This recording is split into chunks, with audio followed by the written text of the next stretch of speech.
સુરત શહેરમાં મોપેડ સવાર બે બહેનોને અડફેટે લેતા એક બહેનનું મોત થયું હતું ત્યારે હિટ એન્ડ રનમાં નાસી જનાર આરોપી ઝડપાયો। સુરતના મોટા વરાછા લેકવ્યુ ગાર્ડન પાસે પ્રતિબંધિત સમયમાં બેફામ દોડતા ટ્રક ચાલકે મોપેડ પર પસાર થતી બે બહેનોને અડફેટે લેતા 22 વર્ષીય યુવતીનું મોત થયું। અકસ્માતની સમગ્ર ઘટના નજીકના સીસીટીવી કેમેરામાં કેદ થઈ, જેના આધારે પોલીસે કાર્યવાહી કરતા આરોપીને ઝડપી લઈને કાયદેસરની કાર્યવાહી હાથ ધરી છે। ડમ્પર ચાલક યુવતીને અડફેટે લેતા મોત થયું। માતેલા સાણની જેમ બેફામ દોડતા ટ્રકે મોપેડ સવાર યુવતીઓને સાયકલમાંથી કટ મારતા બંને રસ્તા પર પટકાયા હોવાના સીસીટીવી સામે આવ્યા। ડમ્પર ચાલક અકસ્માત સર્જી નાસી છૂટ્યો, જેથી પોલીસે સીસીટીવીના આધારે તપાસ હાથ ધરી છે।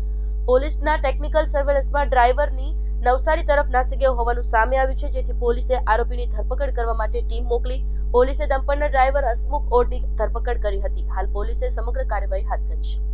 ગઈકાલ તારીખ 17/3/24 બપોરના કલાક 12 વાગ્યાના અરસામાં મોટા વરાછા વિસ્તારમાં સ્વામિનારાયણ મંદિર પાસે લેક ગાર્ડનની બાજુમાં રોડ ઉપર એક ડમ્પર ચાલક અને એક એક્ટિવા ચાલક બેન વચ્ચે અકસ્માત થયેલ હતો, જ્યાં એક્ટિવા ચાલક બેનને ગંભીર ઇજાઓ થતાં તેમને હોસ્પિટલમાં ખસેડવામાં આવેલ હતા, જ્યાં તેમને ફરજ પરના ડૉક્ટરોએ મૃત જાહેર કરેલ હતા।